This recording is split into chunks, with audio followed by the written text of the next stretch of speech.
Saludo con especial aprecio a quienes siguen en esta transmisión a través de redes sociales. Su presencia y participación enriquecen este espacio de diálogo académico. Agradezco también profundamente el respaldo institucional que hace posible este ciclo de conferencias. De manera muy especial, expreso nuestro reconocimiento al director de la facultad, el doctor Alejandro Chanona, por su apoyo. Y asimismo, agradezco a las y a los coordinadores de este esfuerzo académico, quienes son el doctor Edgar Corso, la doctora Elisa Ortega, el maestro Efraín Nieves, la doctora Gloria Ramírez, la doctora Evelyn Telles y por supuesto la doctora Adriana Jiménez. Antes de iniciar, me permito señalar que brevemente la dinámica de la sesión. Cada ponente contará con 30 minutos para su intervención. Posteriormente se pasará a la ronda de preguntas y respuestas con el público. Ok, bueno, en esta mesa analizaremos cómo el derecho internacional de los derechos humanos ha respondido ante este caso. Y para comenzar esta mesa, me permito presentar al primer ponente, el doctor Manolo Vela, quien es profesor investigador en la Universidad Iberoamericana, doctor en Ciencias Social por el Colegio de México. Su tesis recibió el premio de la Academia Mexicana de Ciencias. Es autor de Los pelotones de la muerte y Micropolítica del terror y de la resistencia. Militantes de alto riesgo, escuadrones de la muerte y centros clandestinos de detención y editor de Guatemala, la República de los Desaparecidos, Guatemala, la infinita historia de resistencias. Trabaja en una investigación enfocada en una masacre que tuvo lugar en Los Josefinos, en Guatemala, en 1982. Y desde ese evento explora el desplazamiento forzado, la religión, las políticas de resarcimiento y las lealtades grises. Le damos la más cordial bienvenida y agradecemos profundamente su participación en este ciclo. Adelante, por favor.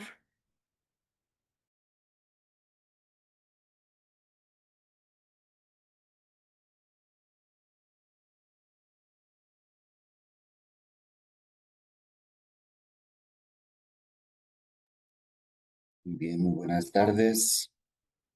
Muy buenas tardes, tengan todos, tengan todas.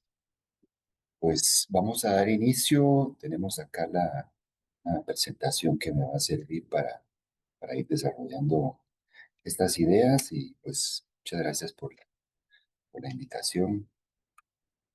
Mucho gusto compartir con ustedes esta mañana, compartir con Adriana y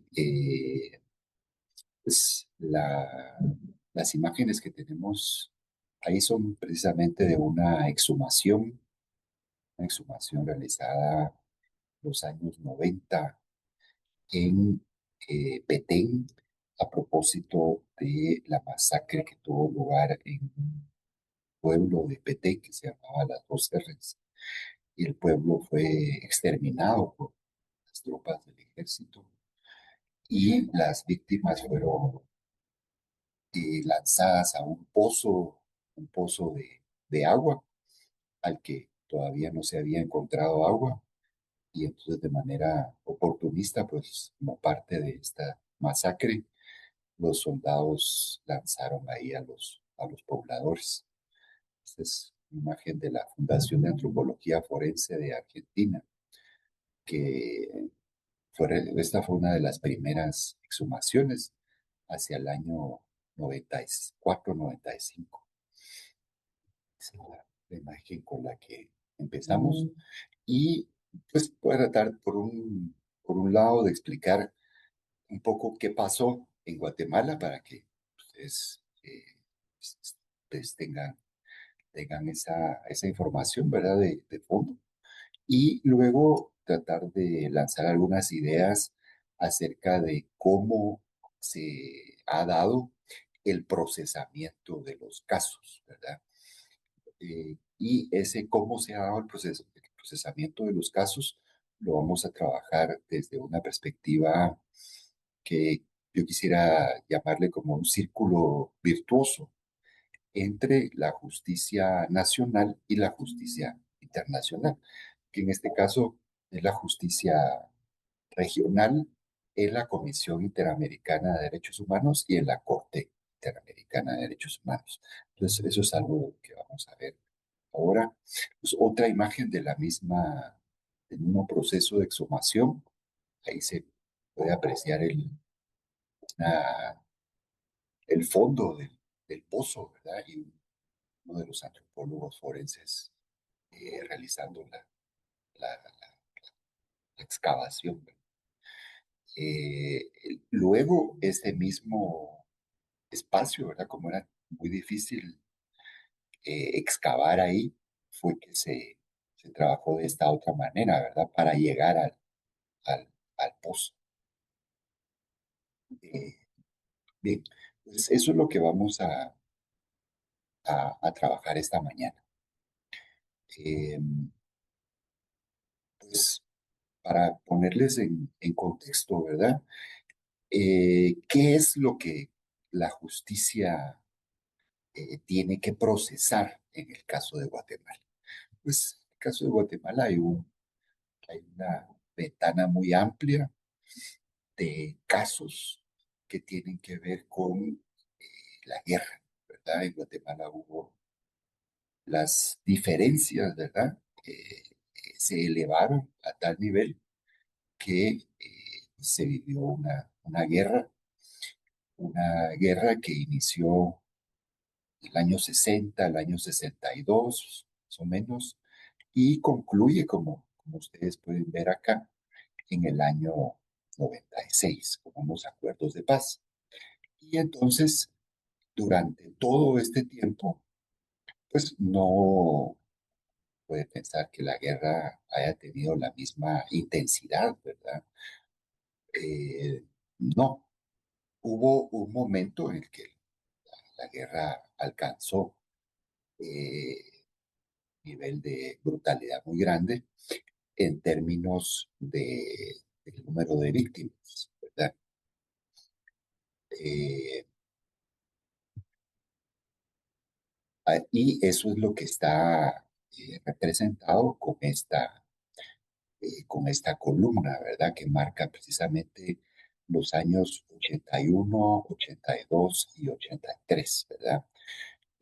Lo que tenemos acá es con datos de la Comisión para el Esclarecimiento Histórico, es la Comisión de la Verdad organizada por Naciones Unidas como parte de los acuerdos de paz.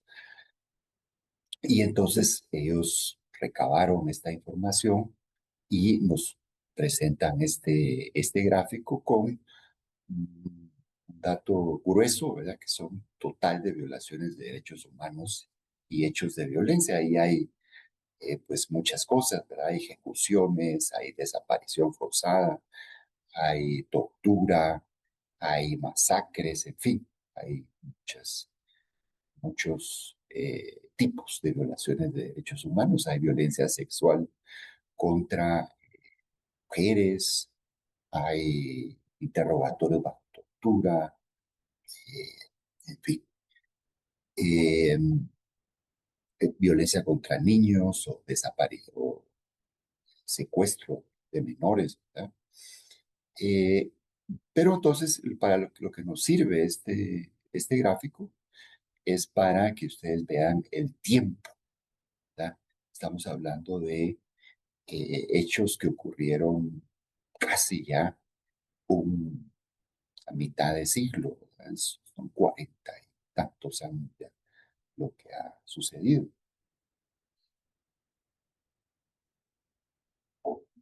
Eh, entonces, en términos del tiempo, preciso que nos ubiquemos en ese tiempo, ¿verdad? Y el contexto de la guerra, pues que no vamos a profundizar tanto en esto.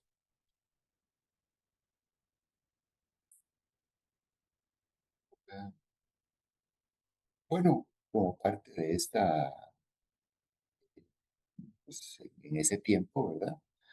Lo que ocurrió, pues fue como ocurrió en varios países de América Latina, se trató de una guerra que se expande en dos contextos. En contextos rurales, que es la imagen que podemos ver acá, es decir, gente que se demuestra algún tipo de simpatía por los grupos armados, ¿verdad? Estos grupos que fueron parte de ese contexto, ¿verdad? Es decir, la idea de hacerle la guerra al Estado a través de organizaciones armadas, guerrillas, ¿verdad? En este caso es la guerrilla del ejército guerrillero de los pobres, cuyo escudo pueden ver ustedes al final. Estas son imágenes de pueblos, ¿verdad? Pueblos que pues, manifestaban su simpatía, pero como pueden ver, lo que tenían en la mano no son fusiles, sino que son palos, ¿verdad? Son palos. Ese eran los ejércitos guerrilleros. Aquí tenemos otra imagen, sí, de una unidad militar de esta misma organización, el Ejército Guerrillero de los Pobres. Y pues ven ustedes, algunos tienen armamento, otros no. Estas imágenes, para que quieran profundizar en ellas, han sido analizadas por un colega, Sergio Valencia. Eh, Tienen una historia bastante fascinante estas imágenes. Pero esto es solo para ilustrar el tipo de conflicto al que nos estamos refiriendo cuando analizamos el caso de Guatemala. Entonces, se trataba de organizaciones armadas, ¿verdad? Organizaciones guerrilleras. El antecedente de esto, pues, son los cubanos, ¿verdad? Que logran derrocar a la dictadura de Batista en el año 59 y en adelante se propaga en América Latina la idea de la guerra de guerrilla, ¿verdad?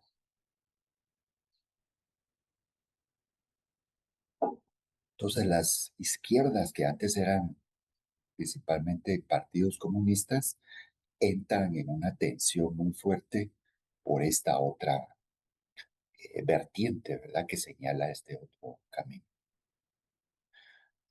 Como respuesta a esto, pues el ejército va a la guerra, ¿verdad? Les enfrenta, genera pues material de propaganda, ¿verdad?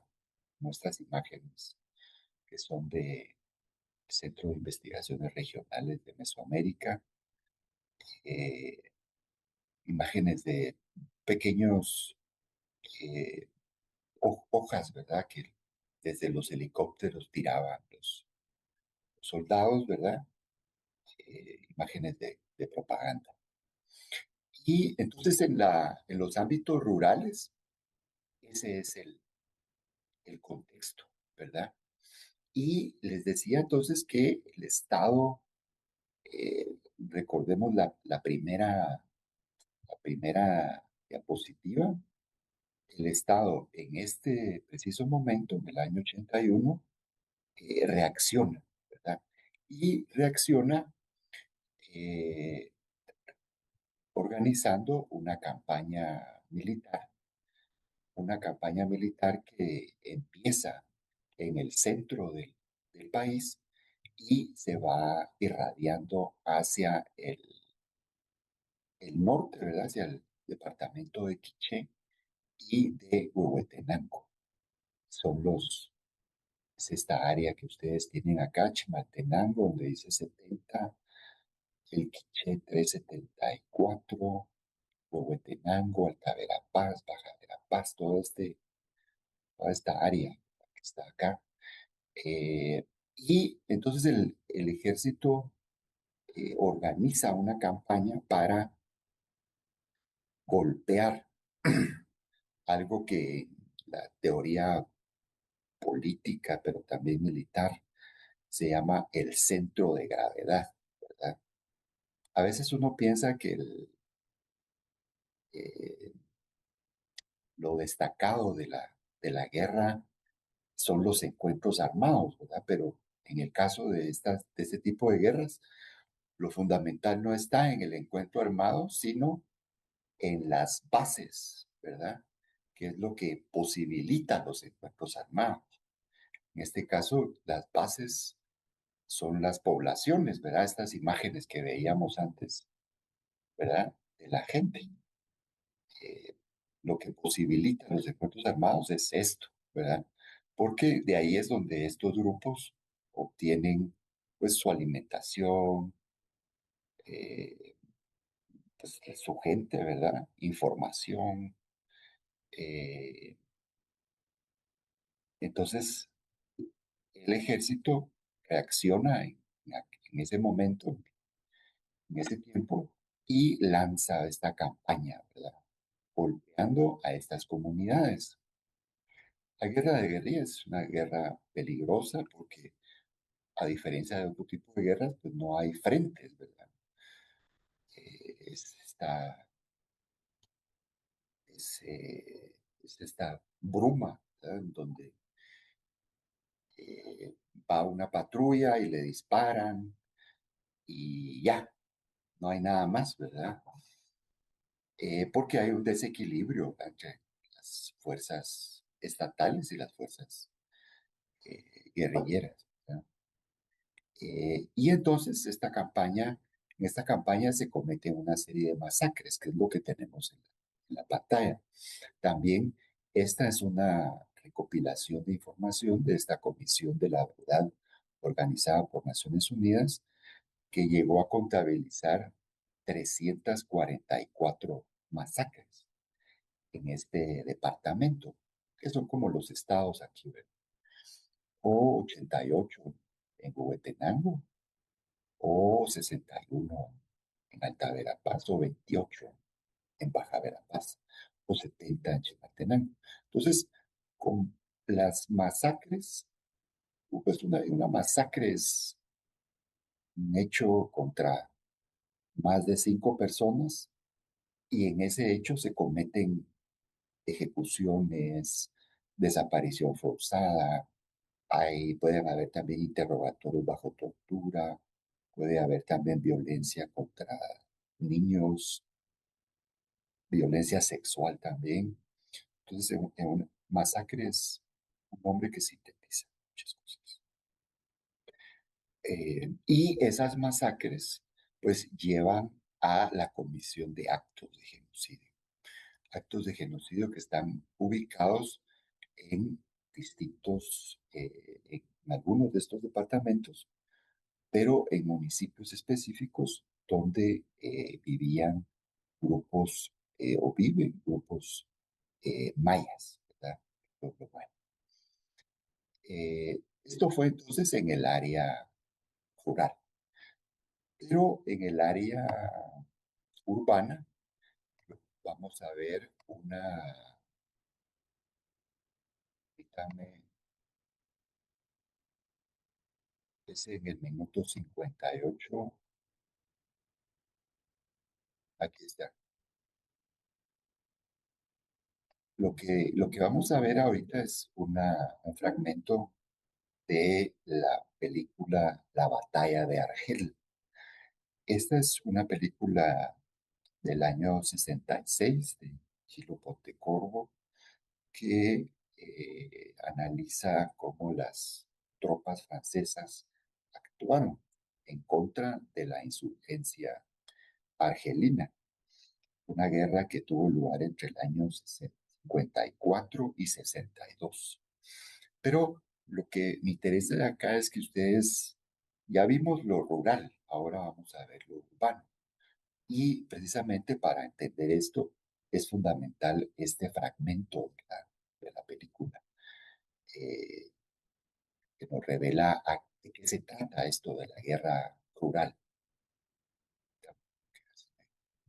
Aquí, colocar nuevamente 58, decíamos. Ahí está, ahí está, ahí está.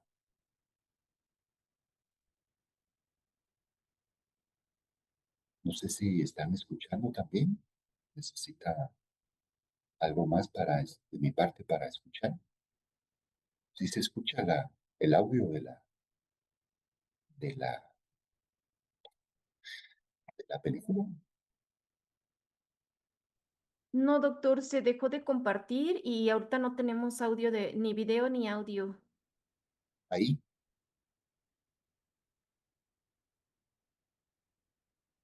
No, si lo pudiera no, tratar de compartir nuevamente. mi cambio. Entonces vamos a hacer esto. Sí, yo sé cómo hacerle.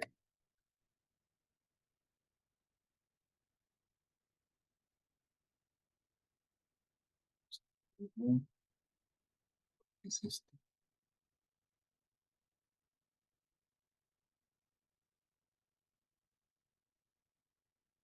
A ver ahora.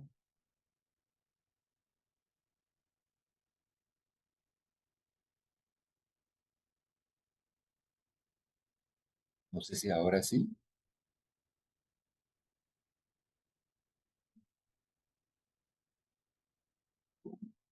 No sé si ahora sí se escucha. No, doctor. Todavía no se ve el video ni el audio. Ah, no se mira el video. No. Ah, pero la presentación sí la estaban viendo. Sí.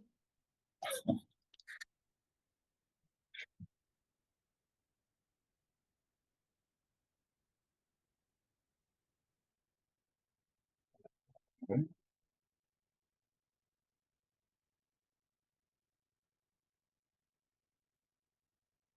ahora se escucha.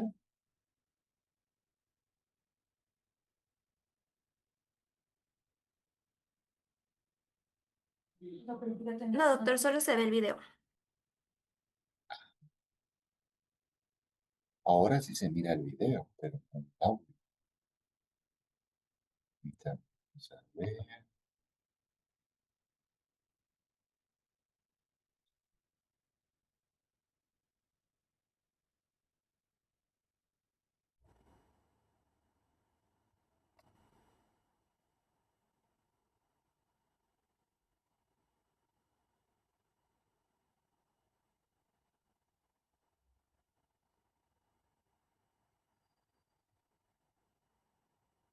¿Ahora sí se escucha o no?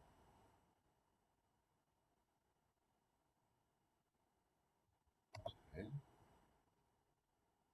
sí vemos el video, solo no se escucha el audio. Ay, Dios, no sé cómo hacerle acá. Para poner esto.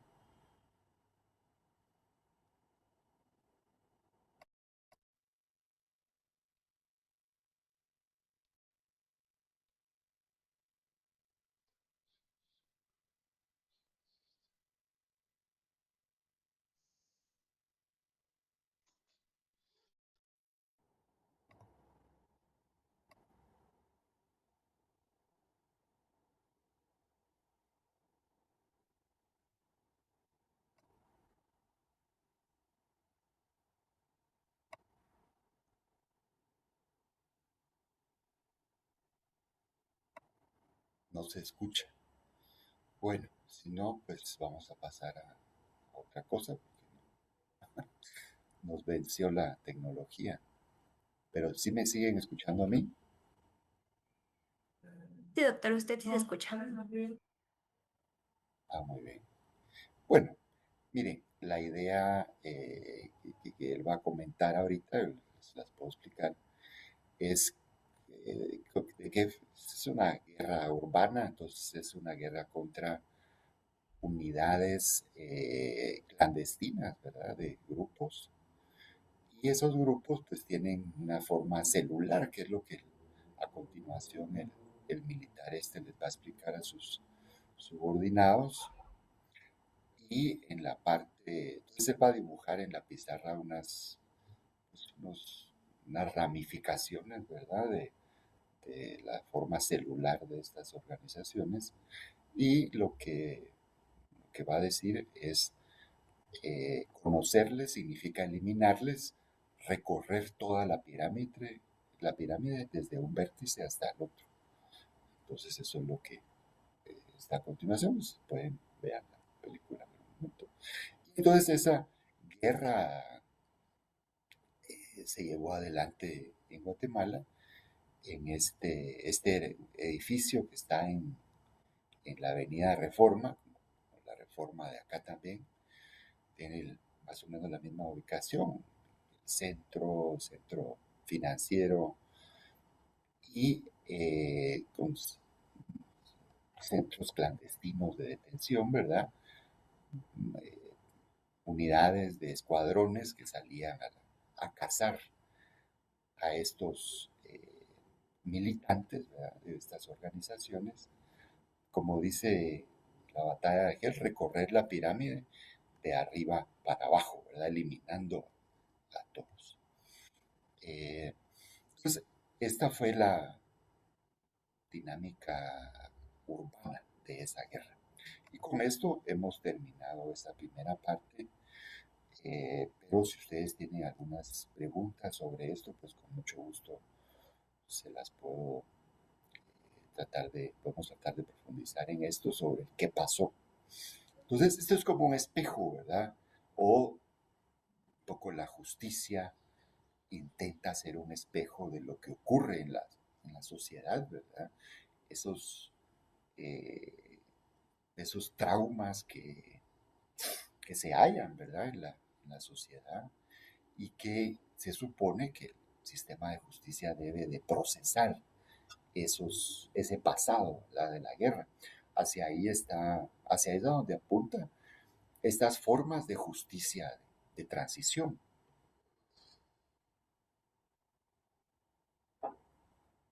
Que es a lo que nos vamos a referir ahora.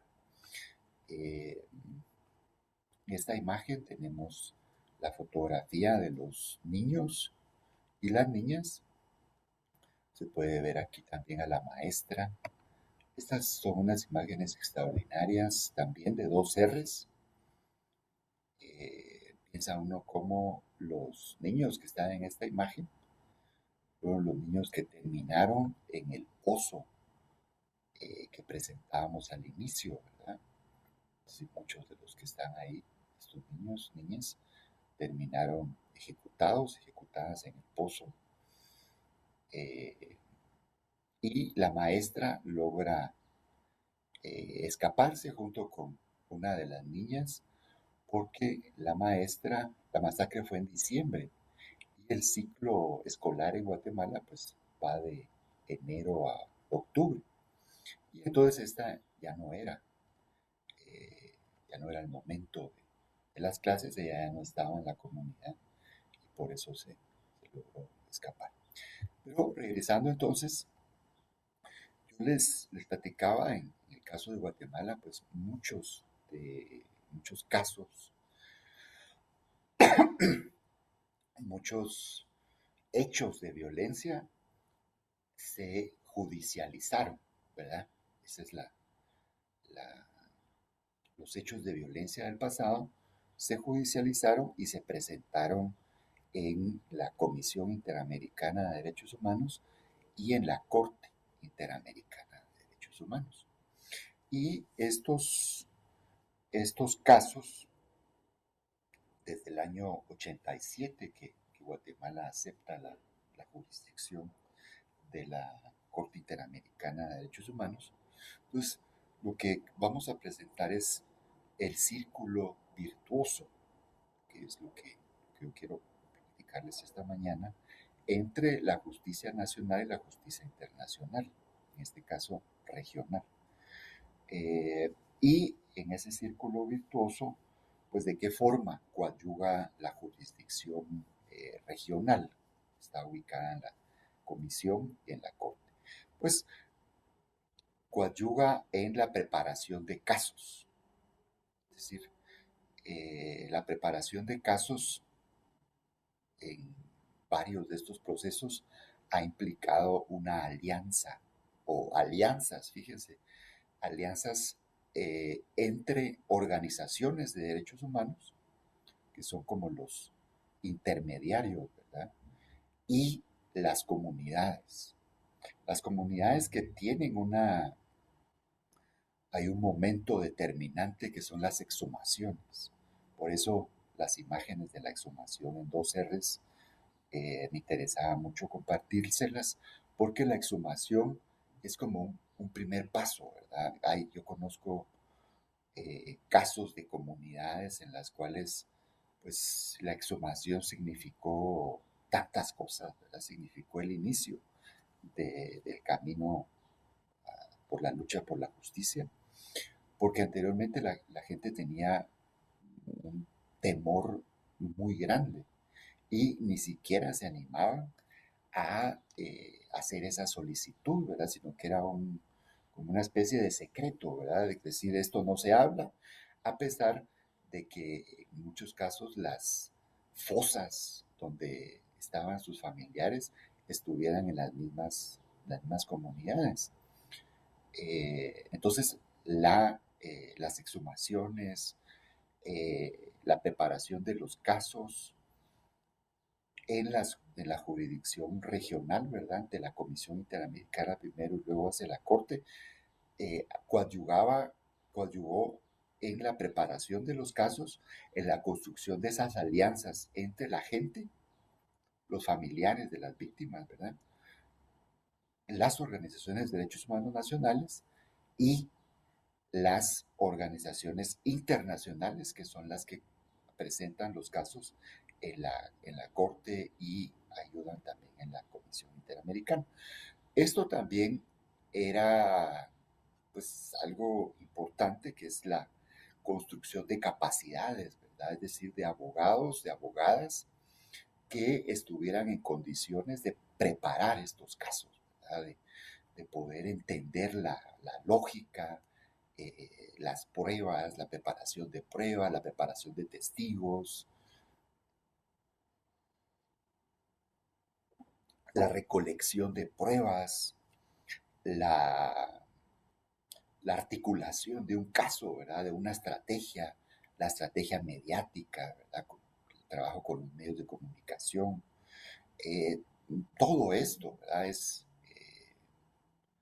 es uno de los elementos que quisiera destacar de este círculo virtuoso entre la justicia nacional e internacional. Esta es una imagen de uno de los casos que se presentó ante la Comisión y ante la Corte Interamericana de Derechos Humanos y que está siendo procesado actualmente en los tribunales nacionales a propósito de este círculo virtuoso. Es el caso que en Guatemala se conoce como el diario militar. En el caso de la, de la Corte Interamericana se conoce como UDIEL y otros contra el Estado de Guatemala. Eh, pero es ese caso que son un conjunto de desapariciones forzadas, de ejecuciones, de interrogatorios bajo tortura, eh, que están agrupados en este caso. También fíjense, otro elemento muy importante es la construcción, cómo coadyuva la, la justicia regional, internacional, es a la construcción. Entonces, en el primer punto decíamos la preparación de casos, alianzas nacionales, capacidades, ¿verdad? Construcción de recursos, capacidades. Y lo otro es en la construcción de comunidades de memoria. ¿A qué nos referimos con esto? Pues nos referimos a la articulación de los familiares, ¿verdad? Porque en muchos casos, esta es otra imagen de este mismo caso, el caso del diario militar. El diario militar es un documento fascinante, es una carpeta en la cual la dirección del Servicio de Inteligencia Militar iba anotando un cartapacio en la cual el Servicio de Inteligencia Militar anotaba las entradas de personas que eran detenidas y procesadas, ¿verdad? Procesadas nos referimos a interrogatorios bajo tortura, reclusión, luego ejecución y desaparición, ¿verdad? Todo ese ciclo. Entonces se construyen comunidades de memoria, que personas que estaban dispersas, ¿verdad? Que no se conocían, no tenían esa relación de identidad. Y la preparación de los casos ante el sistema interamericano hace que esta gente se una y pasan cosas tremendas ahí, ¿verdad? Porque pues ahí son grupos divididos, ¿verdad? Por el mismo terrorismo de Estado, ¿verdad? O en otro caso que estoy trabajando, que es el caso de una masacre que tuvo lugar también en Petén, pero una comunidad que se llama Josefinos, también la construcción de esa comunidad de memoria, porque luego de la masacre la gente se va, deja la comunidad, ¿verdad? Y entonces hay algunos que regresan, pero la mayoría, 2/3 de la comunidad, se queda en distintos lugares. Entonces la construcción de estos casos ante el sistema interamericano posibilita la, la construcción de estas comunidades de memoria. Y por supuesto hay también el sistema interamericano ha posibilitado el desarrollo de procesos de reparación y de resarcimiento. Aquí tenemos un caso en el cual el presidente de Guatemala, Oscar Berché, en un acto pide perdón a los familiares de Mirna Machan, una antropóloga que fue ejecutada en el año 90 por unidades de inteligencia del ejército.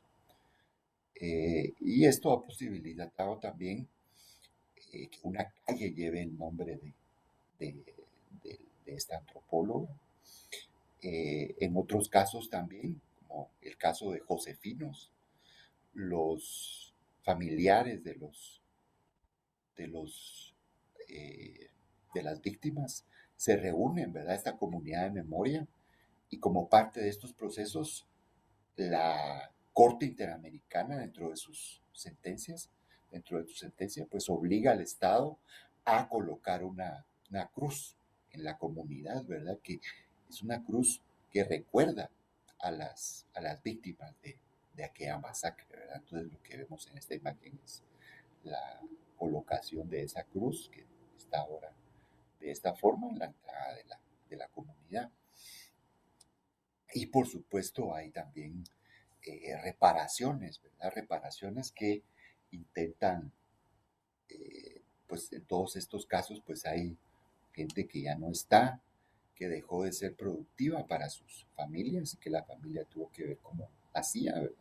En otros casos, la gente perdió sus parcelas, ¿verdad? Sus granjas, porque tuvo que salir huyendo.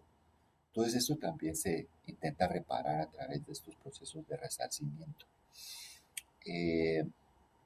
Pero esto, fíjense, ha sido posible ya para ir concluyendo, que me pasaba unos minutos, porque entre el año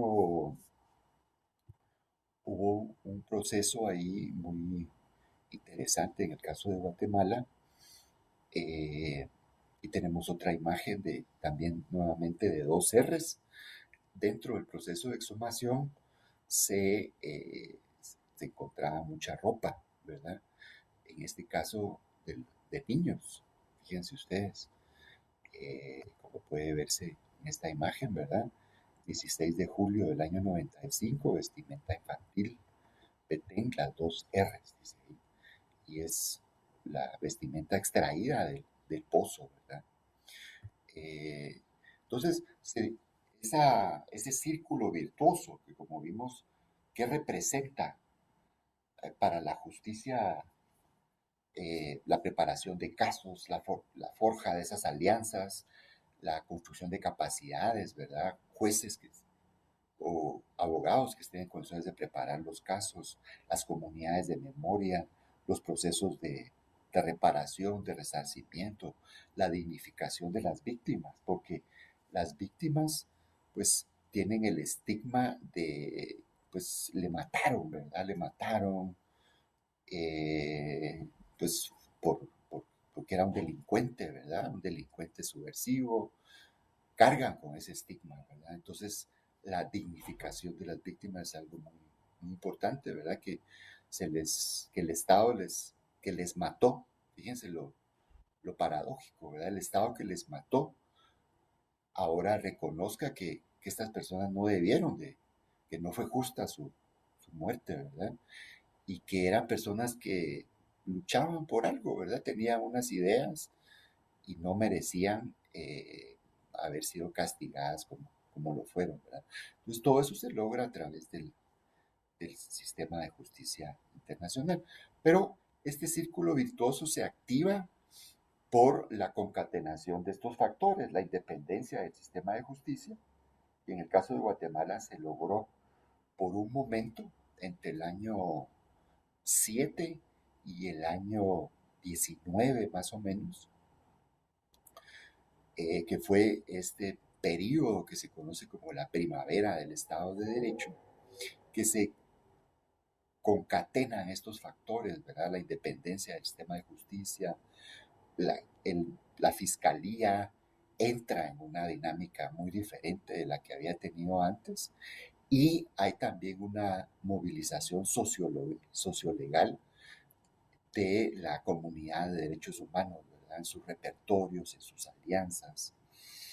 Y entonces, aquí ya para concluir, yo retomo la idea del centro de gravedad. Y el centro de gravedad del sistema de justicia de un país, uno podría pensar, el sistema de gravedad son los casos, pero no, en realidad el sistema de gravedad es el poder que distintas élites nacionales tienen sobre el sistema de justicia, ¿verdad? Y ese poder sobre el sistema de justicia es lo que impide que haya ese círculo virtuoso entre la justicia eh, nacional y la justicia internacional, ¿verdad? ¿Por qué?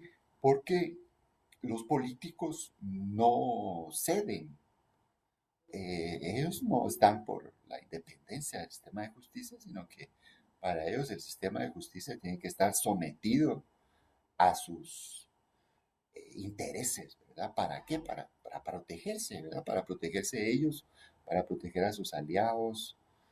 Y a partir de ahí, la fiscalía funciona, funcionaba en el caso de Guatemala hasta antes de esta primavera del Estado de Derecho, como un órgano que en lugar de procesar los casos, desviaba investigaciones. Por ejemplo, el caso de dos R's, a pesar de contar con el testimonio de dos soldados que participaron en esa masacre y que tenían testimonios contra sus compañeros en armas y contra los oficiales que ejecutaron esa masacre, la fiscalía era incapaz de presentar el caso. ¿Por qué? Porque era una fiscalía sometida a los dictados del poder político, ¿verdad? Y ese poder político es permeable a los intereses de los militares, ¿verdad? Entonces, eso es lo que en realidad hace que este círculo virtuoso, que en Guatemala se dio durante este tiempo, en otros casos no sea posible, ¿verdad? Entonces solo nos quedemos con esa parte de las virtudes de lo que representa para las víctimas el sistema de justicia internacional que permite todas estas cosas, ¿verdad? Reparaciones, resarcimientos, la construcción de comunidades de memoria, la construcción de capacidades, las alianzas, la preparación de los casos. Pero a nivel interno, esto no termina de cuajar, ¿verdad? Por ejemplo, otro de los casos que yo no incluí ninguna imagen, pero es un buen ejemplo de cómo se da este círculo virtuoso, es otro caso de, una, de un caso de desaparición forzada en donde hay esta interacción. Pero yo me quisiera quedar hasta ahí para conocer a través de sus preguntas si tienen ustedes algo más que quisieran que yo les platicara. Pero yo quisiera pues dejar hasta ahí mi intervención esta mañana y me quedo pendiente de sus interrogantes. Muchas gracias. Bien. Muchas gracias, doctor. Muchas felicitaciones para su presentación. También muchas gracias por su valiosa exposición, que sin duda nos ofrece elementos fundamentales para comprender este tema.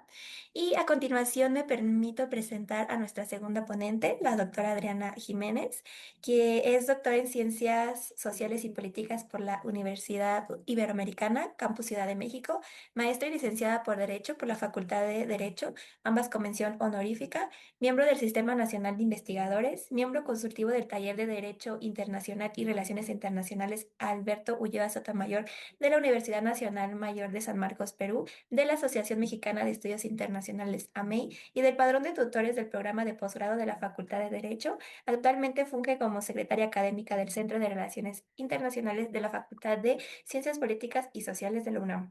Agradecemos también su presencia y disposición para compartir su experiencia y análisis con nosotros. Adelante, por favor. Muchísimas gracias por la presentación. Agradezco, por supuesto, la invitación y sobre todo resaltar que este ciclo de conferencias en materia de derechos humanos pues fue una iniciativa de varios colegas que estaban inquietos respecto a la formación de nuestros estudiantes y que ellos tuvieran este ciclo de conferencias para que pudieran identificar diversos casos de justicia a nivel internacional en la Corte Interamericana de Derechos Humanos, Corte Penal Internacional, etcétera, y que pudieran tener estos conocimientos, complementarios o integradores de lo que ellos mismos ya ven en las clases. Entonces, por favor, este ciclo de conferencias es para los estudiantes y esperemos que los disfruten mucho. Voy a permitirme también agradecer, obviamente, el espacio a nuestro director, doctor Alejandro Chanona Burguete, y a nuestro coordinador, Marco Antonio Lopategui Torres, quienes impulsaron también esta iniciativa. Voy a permitirme compartir mi presentación.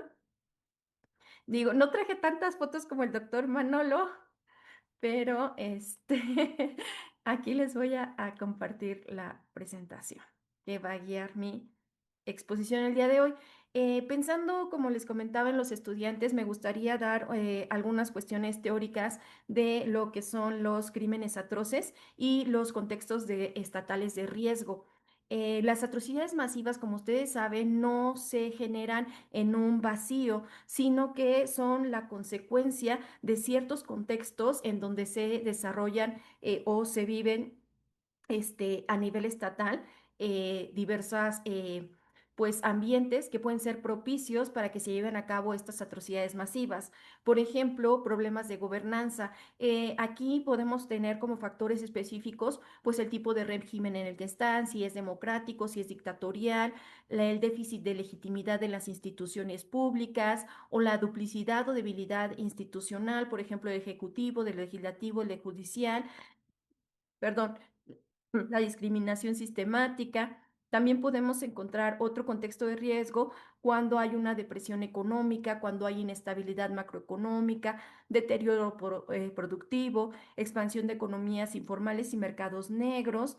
También cuando hay fragmentación social, como divisiones basadas en la identidad, polarización económica, inequidad en acceso a bienes y servicios. Es decir, las atrocidades masivas se dan en contextos complejos, en contextos complicados. Esto no es una receta de cocina, no siempre cuando haya problemas de gobernanza o haya depresión económica o haya fragmentación social, se van a dar atrocidades masivas. No es una receta. Sin embargo, a través de los estudios teóricos de las atrocidades masivas, determinan que efectivamente sí tienen un impacto en que en ciertos estados donde se puedan dar estos contextos, pueden llegar a cometerse atrocidades masivas.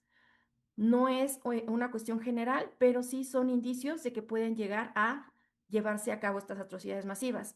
En el caso particular de Venezuela, se habla de que se están cometiendo crímenes de lesa humanidad. Pero ¿cuáles son los crímenes de lesa humanidad? De acuerdo al artículo 7 del Estatuto de Roma de la Corte Penal Internacional, hablamos de un ataque generalizado y sistemático contra la población civil que puede tener este ataque generalizado puede desarrollarse a través del asesinato, el exterminio, la esclavitud, la deportación o traslado forzoso de población, el encarcelamiento, privación grave de la libertad física, la tortura, la violación, la persecución contra un grupo o colectividad, por motivos políticos, raciales, nacionales, culturales, religiosos o de género, y también se puede dar a través de desapariciones forzadas. En el caso particular de Venezuela, vemos que efectivamente desde 2013 hasta el 2026 encontramos diversos contextos políticos, económicos y de fragmentación social que pudieran haber hecho que en este país en particular se llevaran a cabo atrocidades masivas. Vemos un contexto político que seguramente muchos de nuestros estudiantes ya han revisado a través de noticias, periódicos y demás, desde 2013, con la llegada de Nicolás Maduro, tras la muerte de Hugo Chávez, pues vimos un debilitamiento de las instituciones democráticas, así como la polarización de la sociedad a través de cuestiones políticas. Teníamos dos bandos, los que eran oficialistas y los no oficialistas. Hay una ruptura entonces en el equilibrio institucional, hay una duplicidad de poderes en este estado, vemos que hay doble ejecutivo, doble legislativo, vemos que este fenómeno se agudizó a partir de 2016. Por ejemplo, en Venezuela lo que observamos es que hay una Asamblea Nacional, pero también tenemos una Asamblea Nacional Constituyente, la Asamblea Nacional que la ganó en su momento la oposición y la Asamblea Nacional Constituyente que fue impulsada por el oficialismo. También vimos, por ejemplo, en un tiempo, 2019, cuando se proclama Juan Guaidó como que era presidente de la Asamblea Nacional, se proclama como presidente interino de Venezuela y a la par también teníamos a Nicolás Maduro como presidente constitucional. Entonces, esta duplicidad también genera que haya una debilidad de las instituciones democráticas dentro del Estado y, por supuesto, una crisis política dentro de Venezuela. Esta crisis política también tiene un trasfondo y también tiene un impacto en la cuestión económica. De 2013 a 2026, seguramente ustedes han visto y vieron muchos también las noticias, donde se observa una caída impresionante de los precios de petróleo. Como ustedes saben, Venezuela es un estado que estaba basado en la explotación petrolera, es uno de los estados con mayor reservas a nivel mundial de petróleo. En ese momento, 2013, hay una caída de los precios del petróleo, el Estado se ve muy afectado económicamente, hay una inflación anual que llegó a un máximo histórico de 3.444.509.5% de inflación en febrero de 2019. En este sentido, pues hay una expansión también de mercados negros y economías paralelas como consecuencia directa de la escasez prolongada de alimentos, de medicinas, de gasolina y otros bienes básicos. En este momento, en 2017, es cuando se impulsa también la creación del carnet de la patria. No sé si ustedes lo ven, ahí les puse una imagen, pero aquí tenemos también un carnet de la patria.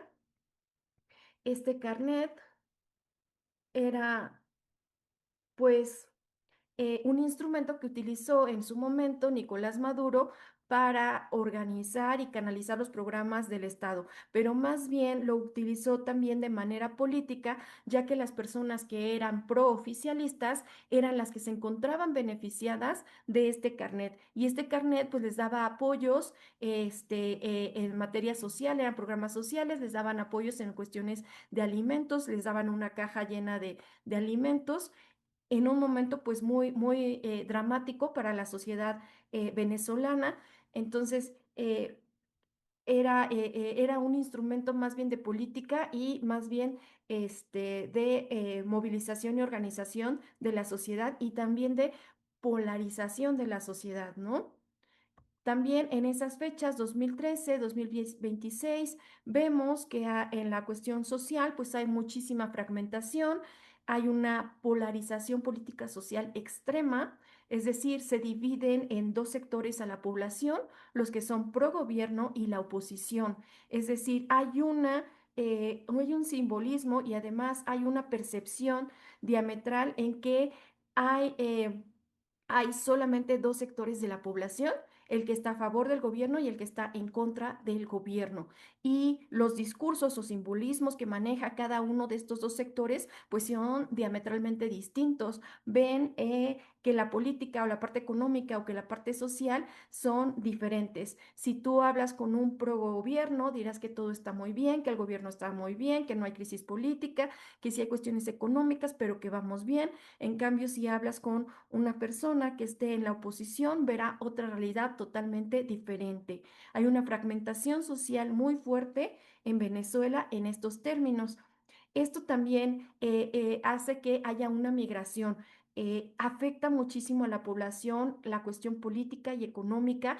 Las personas venezolanas tienen que migrar de manera interna, pero también de manera externa. De hecho, la migración de venezolanos a otros estados ha sido una de las mayores que ha impactado en América Latina.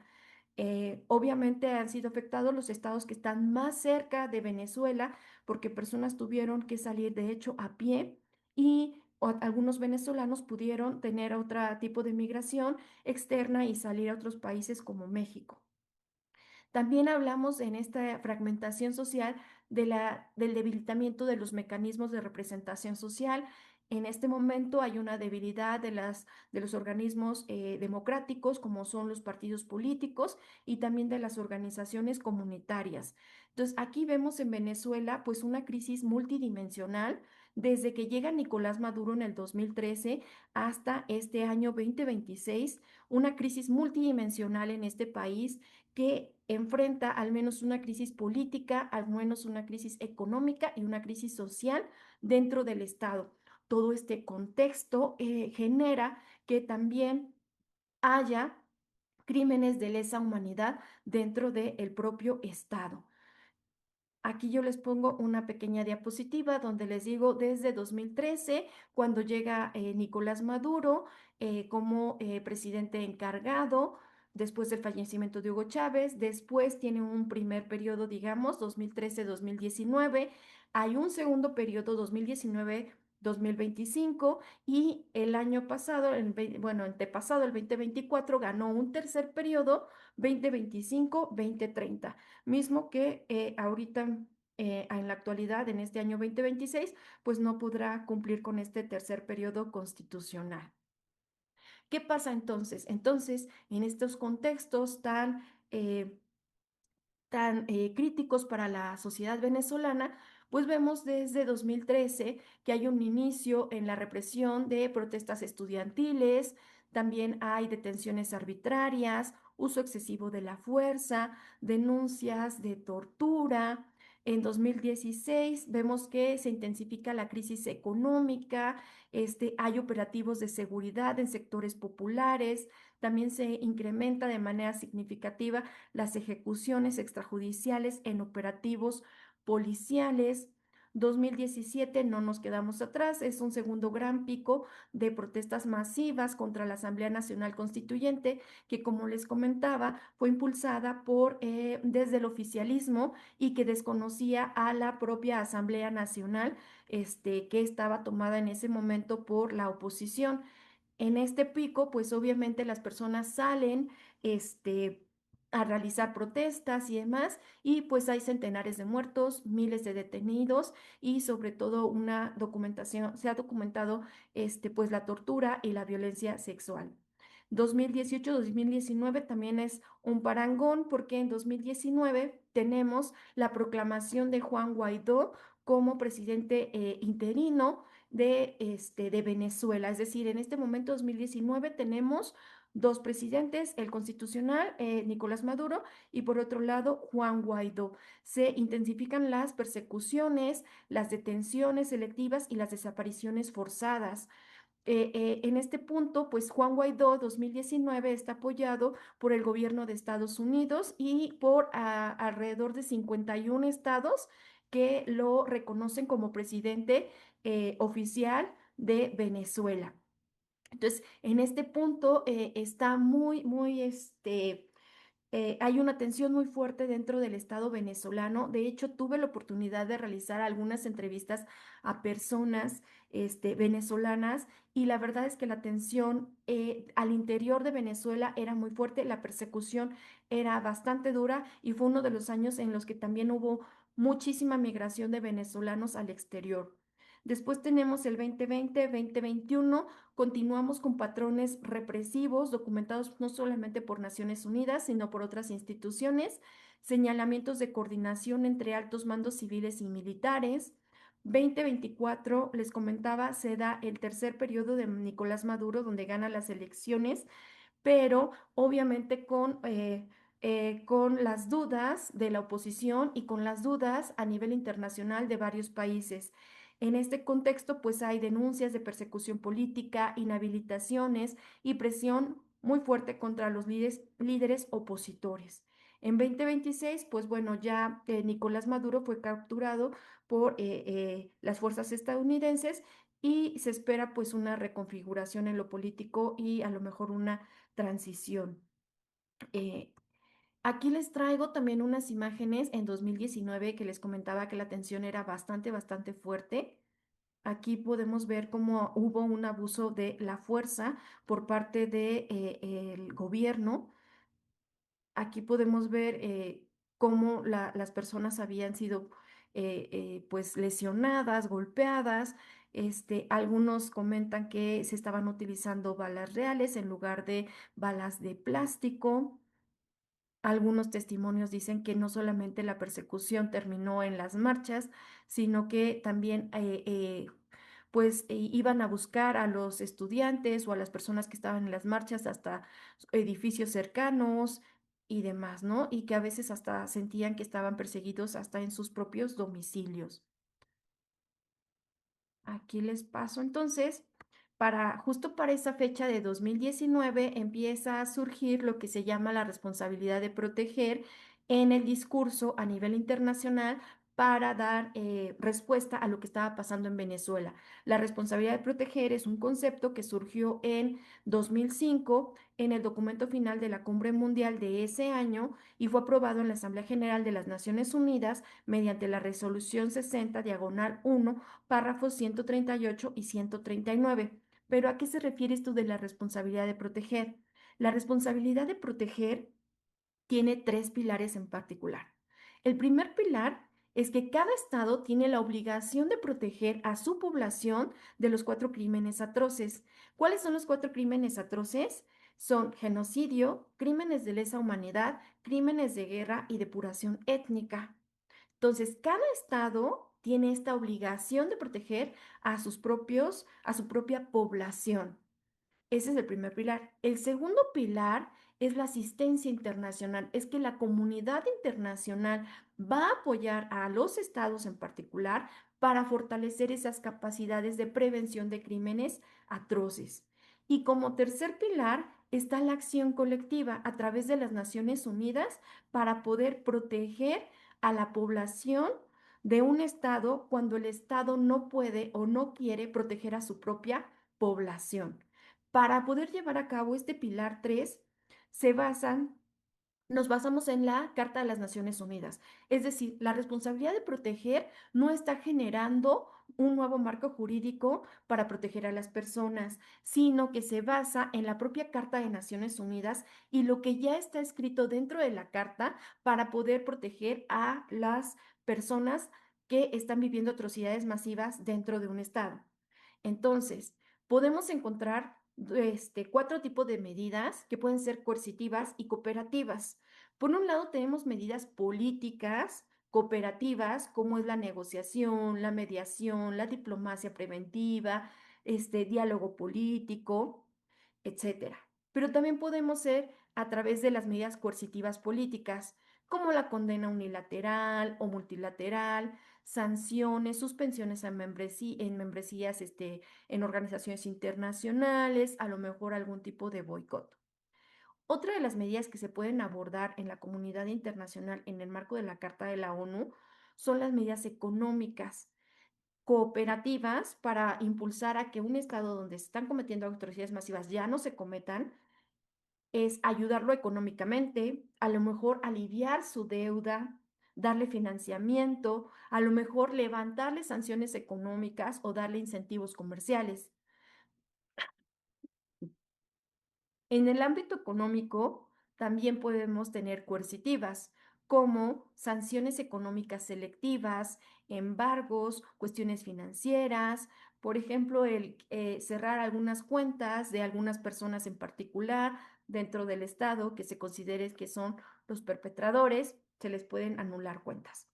Ahora también tenemos las jurídicas. Cooperativas, pues es apoyarlo para que se hagan reformas institucionales y se fortalezca el Estado de Derecho, se mejoren sus instituciones democráticas. Pero también puede haber jurídicas coercitivas, que son pues investigaciones internacionales, la amenaza con la remisión a la Corte Penal Internacional o la jurisdicción universal. Y por último, y es el último recurso, como se establece en la responsabilidad de proteger, pudiéramos llegar a acciones militares, como es cooperativas, pues sería entrenamiento, asistencia técnica, despliegue preventivo consensual, protección a los civiles. Pero también tenemos militares coercitivas. Las coercitivas incluyen la amenaza del uso de la fuerza y por último una intervención autorizada por el Consejo de Seguridad de Naciones Unidas a través de una resolución. Pero esta es la última opción. Es decir, la responsabilidad de proteger nos comenta que todas estas medidas, tanto coercitivas como positivas, podemos utilizarlas y las pueden utilizar las Naciones Unidas, los estados, las organizaciones internacionales, de manera como ellos consideren pertinentes. Es decir, no hay un orden que tengamos que seguir para utilizarlas, salvo lo único que señalan es que el uso de la fuerza tendría que ser el último recurso. Es lo único que se dice. Todas las demás se pueden utilizar en el momento que se requieran, pero el uso de la fuerza es el último recurso. En este sentido, pues vemos que la comunidad internacional, en el caso de Venezuela, sí estuvo participando de diferentes medidas para tratar de prevenir los crímenes de lesa humanidad dentro de ese estado. Vemos, por ejemplo, la OEA realizó, de hecho, varios informes en el caso de Venezuela, donde señalaba los crímenes atroces, los crímenes de lesa humanidad y señalaba también, pues, que se estaban cometiendo en este país y que se debía de hacer algo. También encontramos Human Rights Watch como una asociación, una ONG internacional, donde señalaba en diversos informes también que había crímenes de lesa humanidad dentro del Estado y lo denunciaba. También Naciones Unidas realizó diversos informes, pero no solamente eso, también se propuso como mediador. Naciones Unidas también realizó varias denuncias de los crímenes de lesa humanidad que estaban cometiendo en Venezuela. También en América Latina se hizo un esfuerzo pues importante a través del Grupo de Lima para poder dar respuesta a lo que estaba sucediendo en Venezuela. Estaban denunciando la fragilidad democrática también del Estado venezolano y los crímenes que estaban llevando a cabo.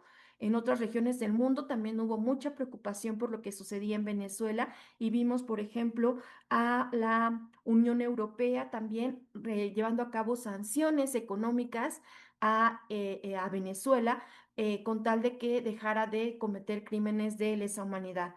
Sin embargo, bueno, también podemos decir que todo este contexto, pues obviamente sí afectó a Venezuela. Sin embargo, como ustedes vieron y como les acabo de presentar, los crímenes de lesa humanidad no cesaron desde 2013 hasta 2026. Y lo que sucedió es que se tomaron medidas jurídicas coercitivas, como fue llevar el caso de Venezuela ante la Corte Penal Internacional. Y en este caso que vemos, bueno, de por sí eh, Venezuela había tenido un primer acercamiento con la Corte Penal Internacional por algunos eventos de 2017, sin embargo, que podían caer en crímenes de lesa humanidad, pero que no se determinó que fueran crímenes de lesa humanidad porque no eran un ataque generalizado y sistemático contra la población. Entonces, ese primer acercamiento de la Corte con la Corte Penal Internacional pues se cerró el caso en un examen preliminar. Después tenemos Venezuela 1 y Venezuela 2. En el caso de Venezuela 2, fue una denuncia que hizo el propio gobierno venezolano en contra de los Estados Unidos, señalando que las medidas y acciones que habían tomado económicas para para evitar que se cometieran los crímenes de lesa humanidad, pues al contrario, habían sido medidas unilaterales que estaban impulsando dentro del Estado venezolano que se ampliaran esos crímenes de lesa humanidad. Pues sigue en examen preliminar. Pero tenemos también el caso de Venezuela 1. En el caso de Venezuela 1, son 6 países, estados parte del Estatuto de Roma, Argentina, Canadá, Chile, Colombia, Paraguay y Perú, que en 2018 llevan el caso ante la Corte Penal Internacional y señalan que al menos desde 2014 o 2013 ya se estaban cometiendo crímenes de lesa humanidad en el Estado venezolano. Señalan ellos que había encarcelación, privación grave de la libertad, tortura, violencia sexual, persecución política, desaparición forzada. Ok, en este caso de Venezuela 1, pasamos de ser un examen preliminar a una investigación formal. ¿Cuál es el significado que tiene de pasar de un examen preliminar a una investigación?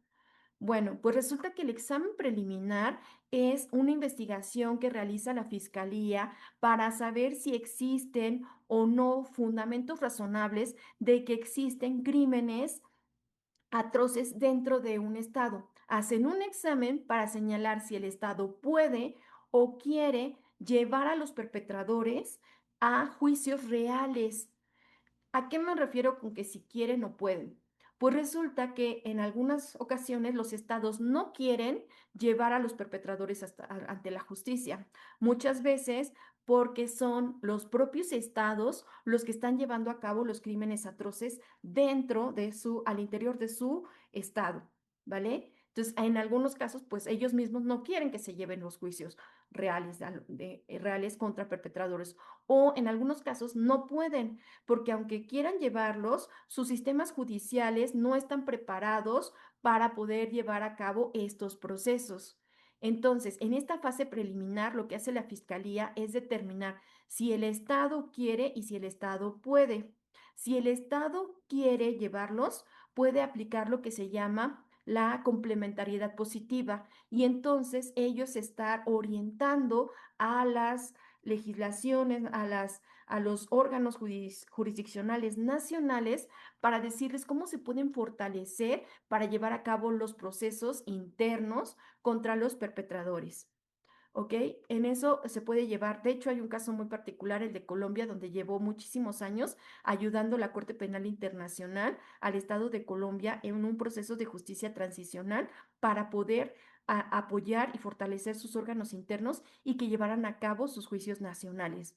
¿Ok? Entonces, cuando no puede, pues es complicado, se les puede ayudar. Pero cuando el propio Estado no quiere, puede acá hasta a veces llevar a cabo juicios que no son reales solamente para que los perpetradores, para decir que sí hubo un juicio, pero finalmente los dejan libres y demás. Por eso les puse aquí hasta con negritas juicios reales contra los perpetradores. Porque puede ser que un estado diga, sí quiero llevar a los perpetradores, los lleva, pero después los puede perdonar o les puede dar sanciones muy, muy pequeñitas o algo así, ¿no? Que sean falsos esos juicios. Entonces, cuando pasa esto, cuando se termina el examen preliminar, entonces la corte va a determinar si hay eh, fundamentos razonables para abrir una investigación formal. En el caso de Venezuela, determinó que el examen preliminar es que efectivamente se tendría que llevar a cabo una investigación.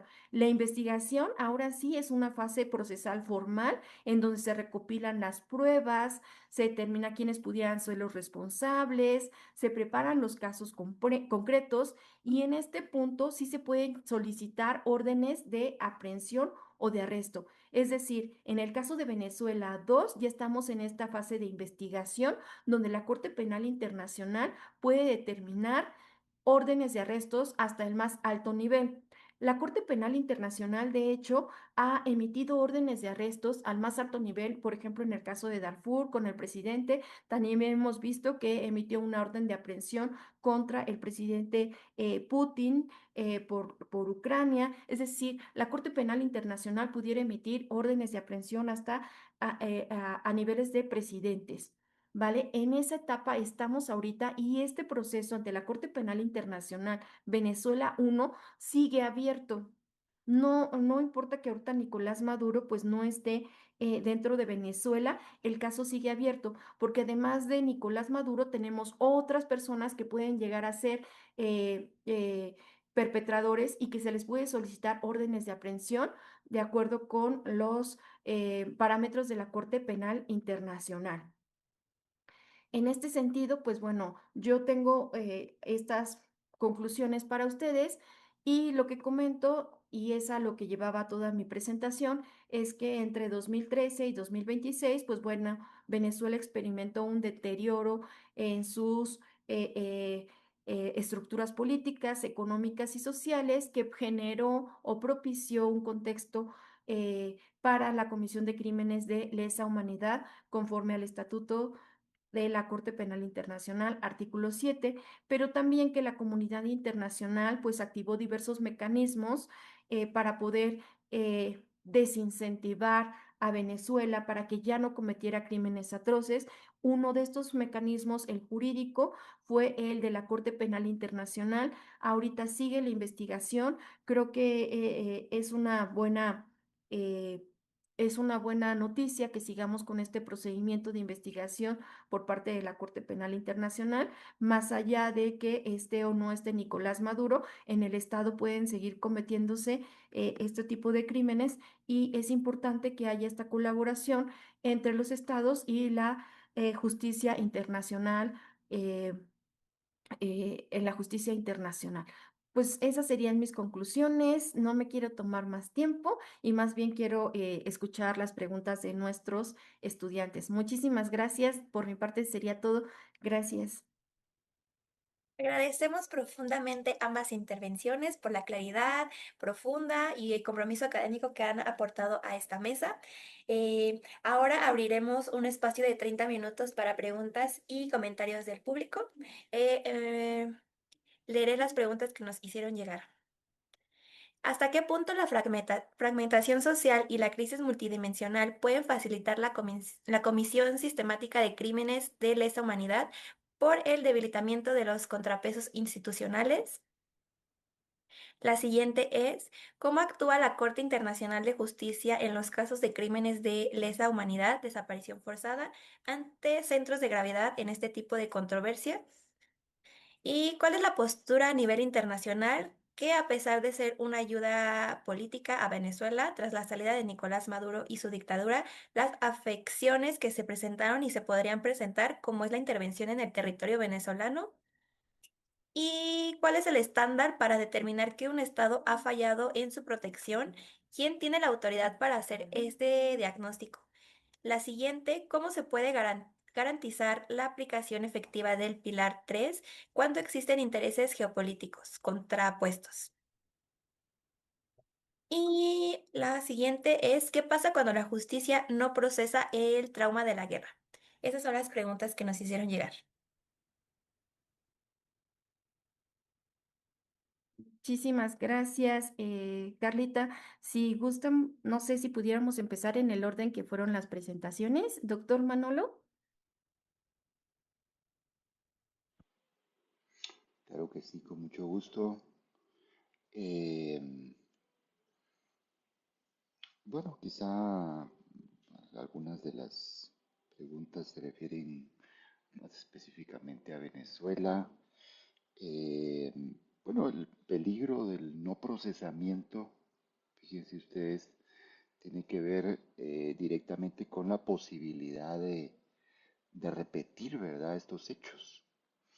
Es decir, es una sociedad, pues son sociedades en las cuales se convive con estos delitos, ¿verdad?, que se cometieron en el pasado y que por distintas razones, ¿verdad?, que tienen que ver sobre todo con el poder político, no han sido capaces estas sociedades de procesar estos traumas, ¿verdad? Yo les decía que pues, se cometieron muchos hechos de violencia en esos pasados, ¿verdad? de guerras. Y entonces, en este otro tiempo, de lo que se trata es de tener como una especie de espejo, ¿verdad? Es decir, que lo que se cometió en el pasado sea posible procesarlo en este otro tiempo, como una especie de espejo. Eh, pero, por supuesto, hay, hay un hecho que es evidente y es cómo los actores poderosos de aquel pasado siguen siendo poderosos en este tiempo, ¿verdad? Entonces, ellos no van a querer que se procese a los... Y otra de las verdades es que tampoco se pueden procesar tanto, ¿verdad? Porque imagínense, fueron tantas masacres, ¿verdad? En ese tiempo. Entonces, es imposible que el sistema de justicia esté en condiciones de preparar prueba, testigos, tenga los recursos para procesar tantas masacres. Entonces se da una selección estratégica de casos, ¿verdad? Es lo que se llama litigio estratégico. Es decir, cómo preparando un caso, muchas otras víctimas pueden verse reflejadas en ese caso, ¿verdad? Pero para contestarlo, pues es la capacidad de procesar esos hechos de violencia del pasado eh, nos hace ver cuánto hemos avanzado en la construcción de una sociedad en la cual aquellos hechos no tengan lugar, ¿verdad? O cuánto no hemos sido capaces aún de avanzar en ese tipo de sociedad, ¿verdad? Todavía tenemos tareas pendientes, ¿verdad? Y la reforma de los sistemas de justicia, pues es muchas veces una tarea pendiente, ¿verdad?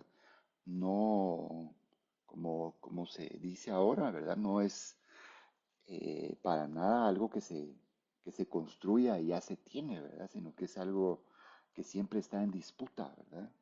Siempre está en disputa por ese conjunto de intereses, ¿verdad? Que intentan atrapar el sistema de justicia, ¿verdad? Los jueces, los fiscales, siempre los están en creo que es una prioridad número uno, ¿verdad? De los políticos, poder tener bajo su control a pues, un conjunto de jueces y que las fiscalías pues no funcionen, ¿verdad? O funcionen para obstruir los casos, ¿verdad? Para destruir evidencias, para romper estas cadenas la cadena de custodia, ¿verdad? Que tienen que tener el procesamiento de las escenas, ¿verdad? Que es tan fundamental.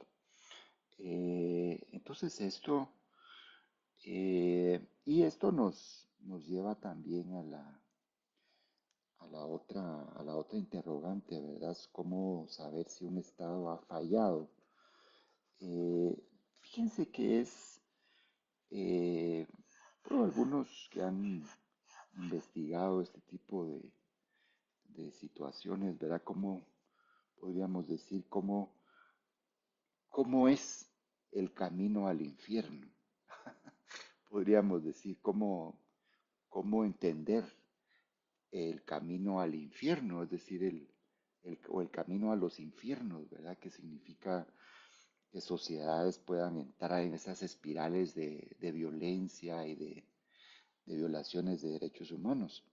Pues es un conjunto de factores muy fino, fíjense, lo que es esta línea, ¿verdad? Entre, podríamos decir, tener una sociedad en paz y civilizada, en donde todos podamos convivir, y una sociedad en la cual hay una parte que tiene la idea, ¿verdad?, de que hay otra parte de esa sociedad que no merece vivir, ¿verdad? Y que hay que ir contra ella.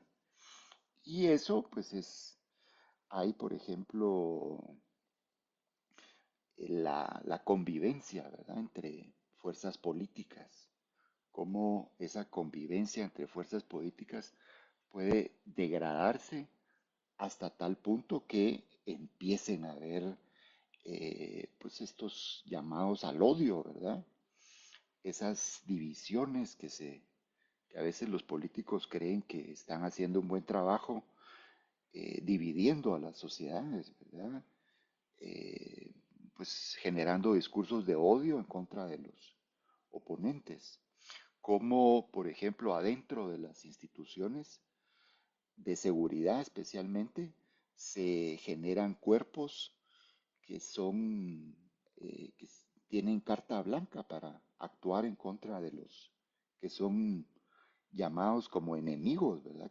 Los políticos muchas veces lo que hacen es generar ese discurso, ¿verdad? Los políticos tienen una parte de como de intelectuales, ¿verdad? De propagandistas. Y entonces generan estos discursos de odio. Luego esto se encadena con aparatos de seguridad que generan estas dinámicas de decir, bueno, nosotros somos los que vamos a actuar en contra de estos, ¿verdad? Quienes sean, un grupo político, un tipo especial de delincuentes, ¿verdad? En los casos de Centroamérica, por ejemplo, están estos grupos que se llaman maras, ¿verdad? Que son estas pandillas, ¿verdad? Y en el caso de Guatemala, entre el año 4 y 8, adentro del Ministerio del Interior se crearon escuadrones de la muerte para matar a a estos delincuentes, ¿verdad? Entonces, unidades del Estado, fíjense, en el año 2004, 10 años casi después de los acuerdos de paz, se genera esta otra dinámica, ¿verdad? Entonces, es una...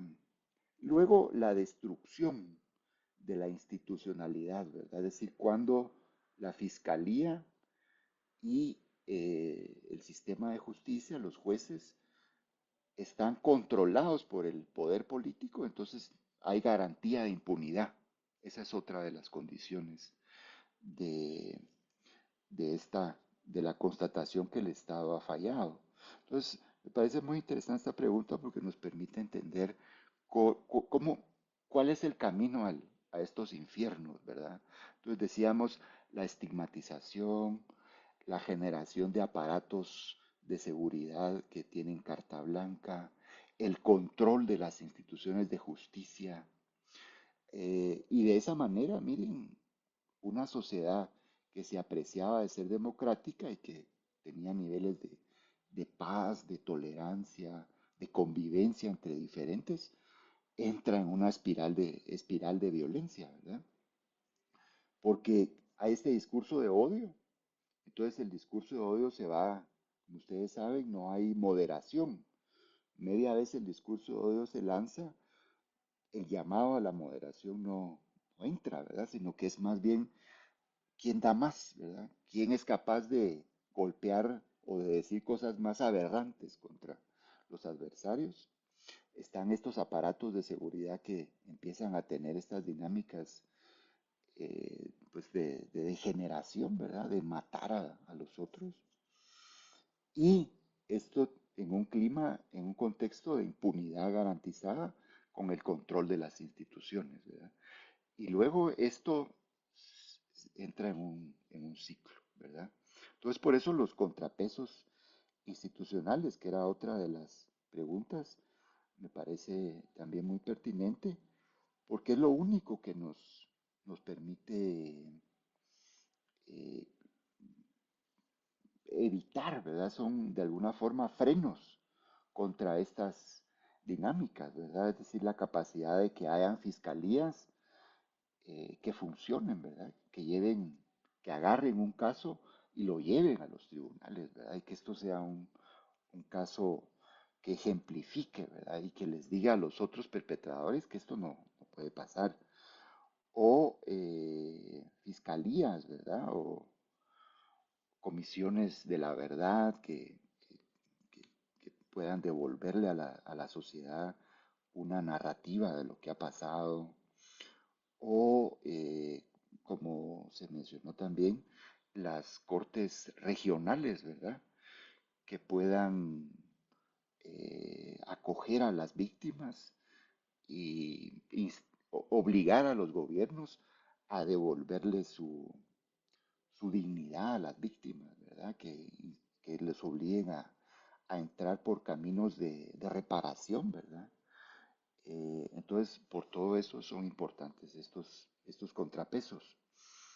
Eh, y bueno, yo creo que con esos tres temas yo cubriría algunos de los puntos que amablemente lanzaron como preguntas, pero si hay más, pues con mucho gusto podemos regresar. Vamos ahora con Adriana, me parece. Adelante. Muchas gracias, doctor. Pues la verdad es que la respuesta del doctor, fue excelente. Realmente yo nada más, complementaría. Perdón, la pregunta fue ¿hasta qué punto la fragmentación social y la crisis multidimensional puede facilitar la comisión sistemática de los crímenes de lesa humanidad por el debilitamiento de los contrapesos institucionales? Bueno, creo que el doctor ya habló sobre este punto.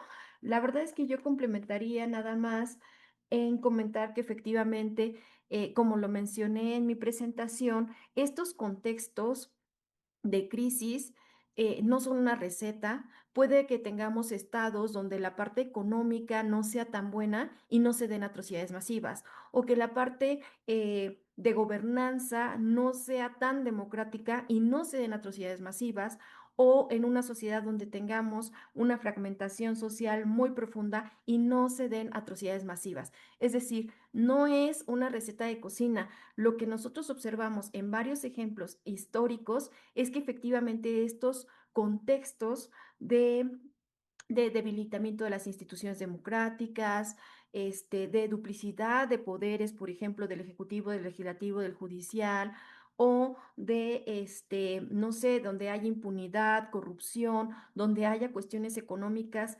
devastadoras como mercados negros y demás, puede ser que faciliten que se lleven a cabo estas atrocidades masivas. ¿Vale? Por ejemplo, podemos ver que estas atrocidades masivas se pueden dar hasta en estados que llaman democráticos, como en estados que son dictatoriales. Podemos ver que estas atrocidades masivas se pueden llevar a cabo en contextos de conflicto nacional o internacional o en épocas de paz. Por ejemplo, en Venezuela no estamos hablando que estuviera en un contexto de violencia o de contexto de conflicto interno, y sin embargo se dieron y se llevaron a cabo crímenes de lesa humanidad.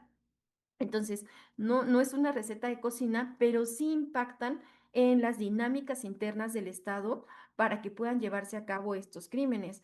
De hecho, como bien mencionaba el doctor Manolo, pues al interior la polarización, al interior los discursos de odio y demás, pues son factores importantes para que se lleven a cabo atrocidades masivas. De hecho, el doctor Gregory Stanton generó, por ejemplo, las 10 etapas del genocidio, donde nos habla de esta polarización de la sociedad. La etapa número uno es la clasificación, donde la sociedad al interior se divide, como pasó en Venezuela, por ejemplo, en los pro gobierno y los opositores, ¿no? Entonces, tenemos en la etapa número dos, que es la simbolización, por ejemplo, que se les dan nombres o vestimentas a determinados grupos para separarlos del resto. Por ejemplo, cuando fue lo del Holocausto, a los judíos se les pusieron estrellas amarillas que eran obligatorias traerlas en su vestimenta, ¿no? Después también se da la parte de discriminación. El grupo dominante, el grupo en el poder, puede generar leyes discriminatorias que hacen que haya una mayor separación en los grupos dentro del propio Estado. También eso lo vimos en el Holocausto, cuando los gobiernos nazis lo que hicieron fue hacer leyes discriminatorias contra los judíos, cuando no los permitían ni siquiera tomar el autobús, ¿no? O también otra parte de este proceso es la deshumanización, es decir, pensar que el otro grupo es infrahumano y se les compara, por ejemplo, con animales. Eso sucedió, por ejemplo, en Ruanda, cuando decían que los otros miembros de las tribus eran pues cucarachas o ratas. Se les deshumaniza a las personas para poder llegar a estos crímenes atroces. También se da un proceso importante de organización, es decir, las atrocidades masivas necesitan la planificación y organización, a lo mejor en algunos casos por parte del propio Estado y si no por otros grupos. Otra cosa que se da mucho es la preparación de todo este proceso. No, las atrocidades masivas no surgen de la nada, sino que hay una preparación previa para poder llevar a cabo estas violencias o esas atrocidades masivas. Y al final, pues, lo que llega es el exterminio, es la matanza masiva, que se da de ciertos grupos dentro del propio Estado. Y finalmente también puede llegar la negación. Obviamente un Estado que apoyó para que se llevaran a cabo atrocidades masivas dentro de su propio Estado, pues en muchos casos lo niega. Por eso también les comentaba que era importante ver esta cuestión de la Corte Penal Internacional, que era el Estado puede y quiere, porque en muchos casos después de llevar a cabo atrocidades masivas, son los propios estados los que niegan la comisión de las mismas. Y esta pregunta me parece a mí fundamental porque también nos da pie a que hablemos de la justicia transicional o la justicia de transición. Es decir, si nosotros en un estado tenemos estos contextos tan violentos, sociales, económicos y políticos, necesitamos para que ya no se lleven a cabo más atrocidades masivas, una transformación estatal que implica reformas constitucionales en materia política, económica. Necesitamos también que haya juicios de los perpetradores o que haya también amnistías o que haya también procesos de memoria. Es decir, en la búsqueda de la verdad, la reparación y las garantías de no repetición dentro del propio Estado. Si un Estado sigue teniendo las mismas estructuras al interior que dieron origen o que dieron el contexto para generar crímenes atroces y no sean modificadas, seguramente con el paso del tiempo volveremos a ver lo mismo. Necesitamos una transformación profunda del Estado. En el caso de Venezuela, la verdad es que creo que tendría que haber una transformación muy, muy profunda y tendría que incluir tanto a la oposición como a la sociedad civil para poder llegar a estas transformaciones. No podemos pensar que solamente con que Nicolás Maduro haya salido del Estado ya va a haber una transformación o una justicia transicional. Creo que con el cerrar el helicoide, hay un guiño hacia a lo mejor algún tipo de proceso de transición, pero bueno, el helicoide es uno de, creo que arriba de 90 cárceles que estaban para los opositores y creo que todavía tenemos este, ahí a muchas personas, es decir, más de 200 personas detenidas solamente en el helicoide, pero tenemos aproximadamente más de 90 centros de detención. Entonces, creo que sí es un guiño esto, pero creo que hace falta que se integre a la oposición y a la sociedad civil para poder llegar a cabo un proceso. Además, como les expliqué en la presentación, desde 2013 hasta 2026 está este proceso de desgaste al interior del Estado. Seguramente veremos algunas décadas también para que se pueda llevar a cabo un proceso de transición dentro de Venezuela. Es decir, no creo que sea a corto plazo, sino será a largo plazo que el Estado venezolano pueda llegar a recomponerse nuevamente y evitar que se vuelvan a cometer crímenes atroces dentro de su población o contra su población. Había creo que más preguntas, Carlita, pero la verdad es que no sé si nos las pudieras repetir.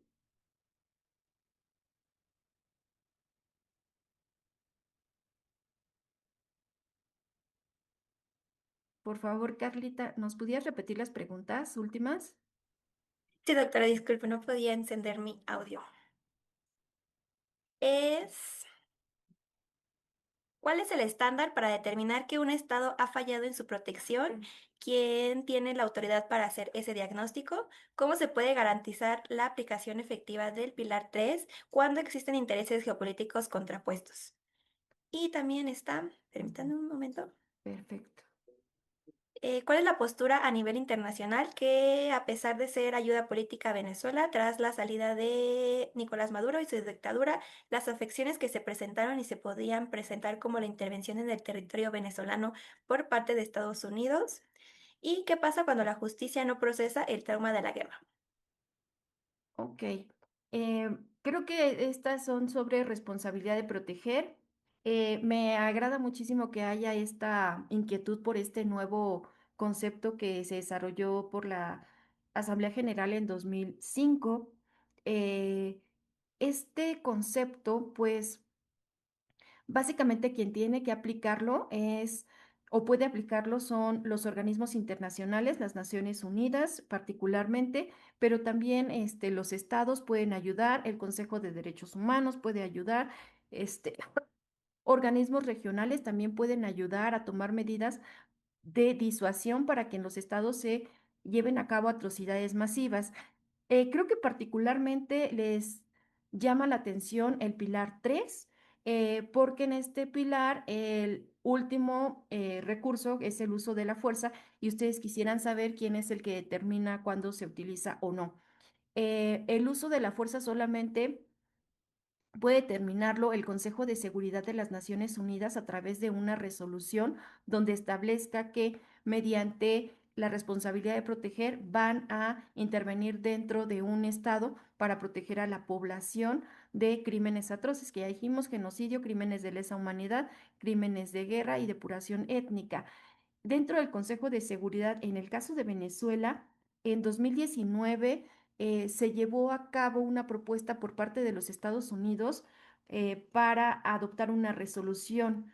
Sin embargo, fue vetada por Rusia. En ese mismo periodo, Rusia propuso también una resolución ante el Consejo de Seguridad para tratar el caso de Venezuela y pues fue vetada por los Estados Unidos. En este sentido, pues no prosperaron ninguna de las dos resoluciones que se hicieron en esa propuesta al Consejo de Seguridad. Eh, en este caso, pues a pesar de que en ese momento 2019 Donald Trump también estaba hablando de tener todas las opciones bajo la mesa, sobre la mesa, perdón, pues tampoco impulsó el uso de la fuerza en ese periodo, ¿no? De 2019. Pero sí, efectivamente, solamente el Consejo de Seguridad pudiera determinar la intervención dentro de un estado para aplicar la responsabilidad de proteger. Em, ¿Qué va a pasar después de haber detenido a Maduro? Pues bueno, pues vimos el 3 de enero de este año que bajo esta administración de Nicolás Maduro, pues Fuerzas Armadas de los Estados Unidos llevaron a cabo una operación militar. Esta se llamó este, Operación de Resolución Absoluta y la cuestión era llevar a Nueva York a Nicolás Maduro, donde enfrenta cargos federales por narcotráfico y otros delitos. Sin embargo, pues ya otros estados como Argentina pues han pedido han hecho una solicitud formal de extradición a los Estados Unidos para que puedan llevar una justicia en Argentina contra crímenes de lesa humanidad, este, por parte de este país, por el principio de jurisdicción universal, ¿no? Y pues la Corte Penal Internacional sigue con su investigación. Entonces, ¿qué puede suceder? Pues bueno. Ninguna persona puede ser juzgada dos veces por el mismo delito. Sin embargo, en Estados Unidos a Maduro lo están eh, juzgando por cuestiones de cocaína, narcotráfico y demás, y lo que está pidiendo Argentina son por crímenes de lesa humanidad. Entonces, sí pudiera ser juzgado por estos delitos o pudiera ser juzgado por la Corte Penal Internacional también, pero bueno, pues yo creo que ahorita lo veríamos un poco complicado que fuera juzgado. Creo que va a llevar el procedimiento en Estados Unidos y lo que pudiera pasar en el país es que se pudiera sumar la oposición y la sociedad civil para poder hacer un proceso transicional dentro del Estado. Eh, seguramente saben que esta persona que quedó como presidenta de Venezuela, pues es básicamente o sea, Delcy Rodríguez pues fue básicamente pues la mano derecha de Nicolás Maduro. Ella fue nombrada vicepresidenta ejecutiva desde 2013 hasta el 2026, o sea, ha seguido toda la trayectoria de Nicolás Maduro. Entonces, creo que necesitamos sumar a la oposición y a la sociedad civil para que este proceso dentro de Venezuela pues pueda tener frutos, porque dejando a las mismas personas oficialistas en el gobierno, pues no creo que haya grandes cambios. Ese sería mi comentario. No sé si quisiera agregar algo el doctor Manolo.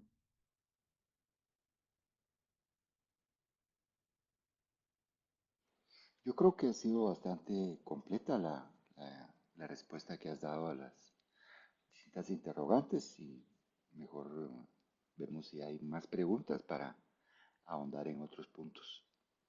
Muchas gracias. Carlita, ¿tenemos más preguntas? No, doctora, esas fueron todas las preguntas que nos hicieron llegar nuestra audiencia. Entonces, pues ya cerraríamos con sus respuestas.